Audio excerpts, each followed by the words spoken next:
안녕하세요. 오토캐스트 김성관입니다.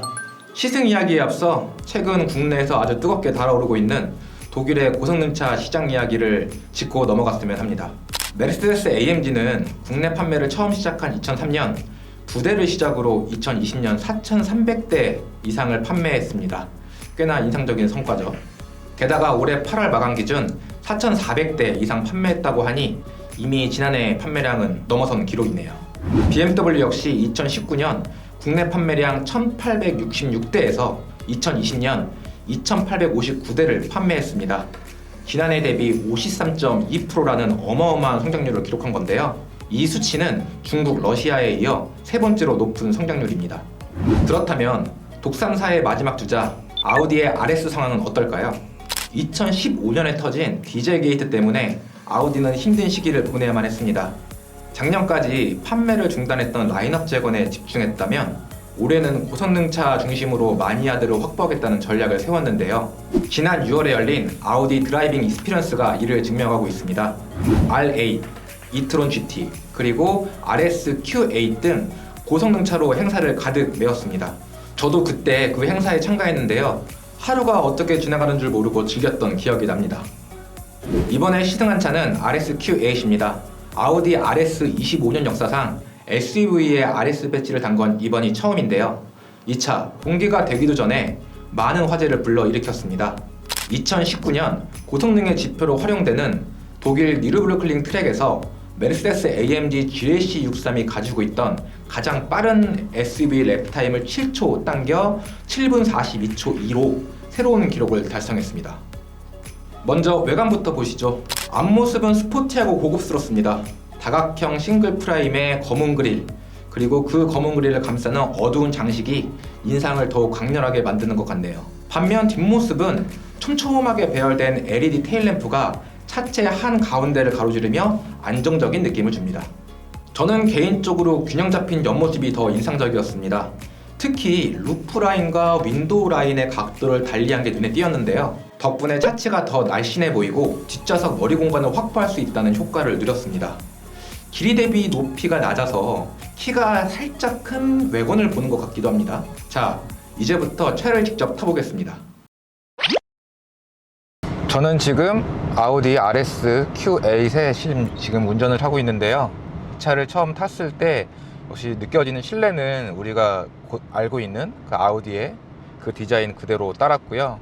뭔가 특별한 게 있다면 이런 탄소 섬유의 패널들을 사용했다던가 뭐 이런 알칸타라를 좀 덧댔다던가 뭐 이런 게 있는데, 근데 운전대는 제가 지금까지 만나본 알칸타라를 두른 운전대 중에 가장 좋은 것 같아요. 특히 림의 두께나 이런 알칸타라의 약간 촉감, 그리고 이 크기까지 좀 완벽한 것 같아요.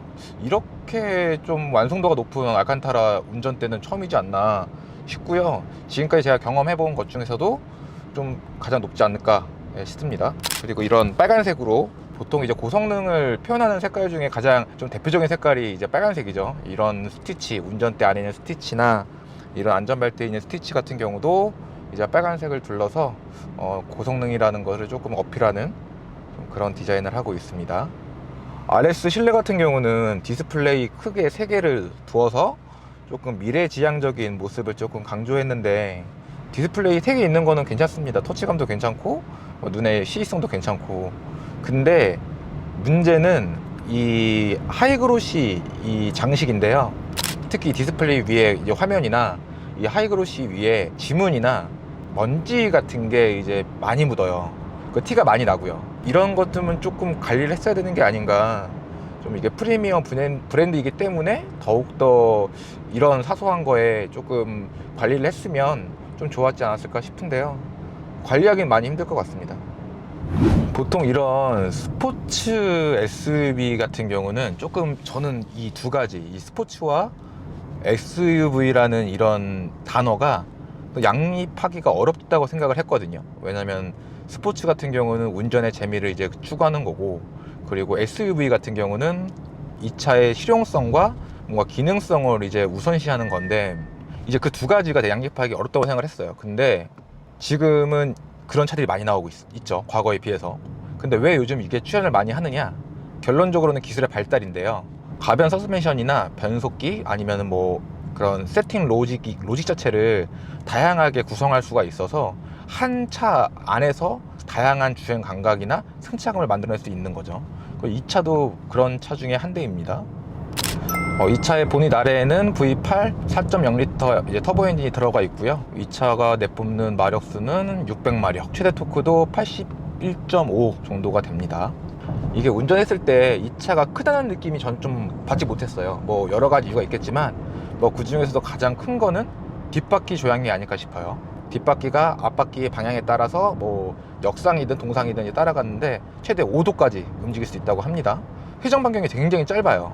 그러니까 제가 이걸 어디서 경험했었냐면 그 몇 달 전에 있었던 아우디 익스피리언스 드라이빙에서 A5와 비교한 게 있었어요. A5가 4.6m 정도가 될 텐데 그 차보다도 이 차의 회전 반경이 더 좁게 나왔거든요.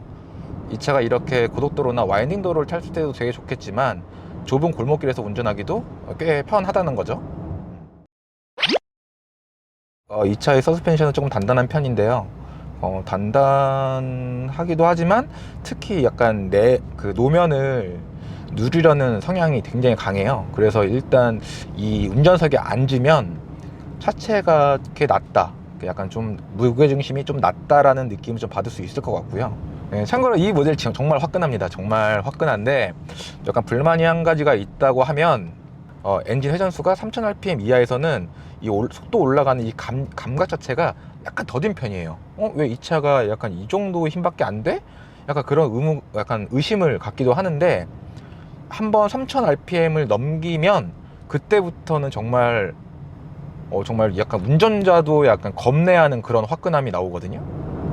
이게 지금 좀 차가 좀 막혀서 이 엔진음을 제대로 못 들려지는 게 너무 아쉽네요. 잠깐 이거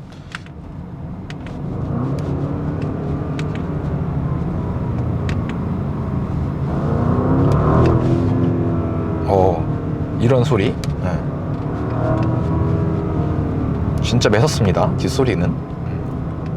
그리고 이게 밟았을 때 이 엔진 회전 돌아가는 이 감각, 약간 이 떨림, 그리고 이것과 함께 뒤에서 오는 배기음의 조합은 정말 끝내줍니다. 네. 그리고 이 차의 또 하나의 재미는 계기판 위에 나오는 스포츠 화면이라는 섹션인데요. 뭐 여길 보면은 3D 컴퓨터도 당연히 나오고 랩타임 통계, 가속 측정 같은 게 있어요. 이제 스포츠 화면을 들어가면은 뭐 엔진, 내가 지금 출력을 얼마큼 쏟고 있는지, 토크를 얼마만큼 쓰고 있는지 이제 그게 나오고요. 그리고 타이어 압력이 나오고, 그다음에 횡지, 그리고 가속 측정이 있어요. 보통은 계측기를 갖고 이용을 해야 되는데 이 차 같은 경우는 계측기 필요 없이 폐쇄된 도로나 폐쇄된 공간에만 있다면 언제든지 실행 가능합니다. 그리고 이제 RS 모드 버튼을 이렇게 누르면 이 디자인이 완전히 바뀝니다. 개인적으로 좀 아쉽네요. 이 차를 가지고 조금 트랙 같은 데나 와인도를 제대로 탔으면은 되게 좋았을 것 같은데 오늘 일정이 그렇게 안 스케줄이 그렇게 안 나와서 좀 아쉽긴 합니다. 시승을 하면서 많은 충격을 좀 받았는데요. 이렇게 빠르고 힘이 넘치는데 어떻게 편안할 수가 있지? 라는 생각을 가장 많이 한 것 같습니다. 게다가 이 차는 오프로드도 달릴 수 있습니다. 이 차를 한 문장으로 표현을 한다면 모든 게 차고 넘치는 SUV라고 말할 수 있을 것 같네요. 이번 영상은 여기서 마치겠습니다. 영상이 도움이 되셨다면 좋아요와 구독 부탁드립니다. 지금까지 오토캐스트 김성관이었습니다. 감사합니다.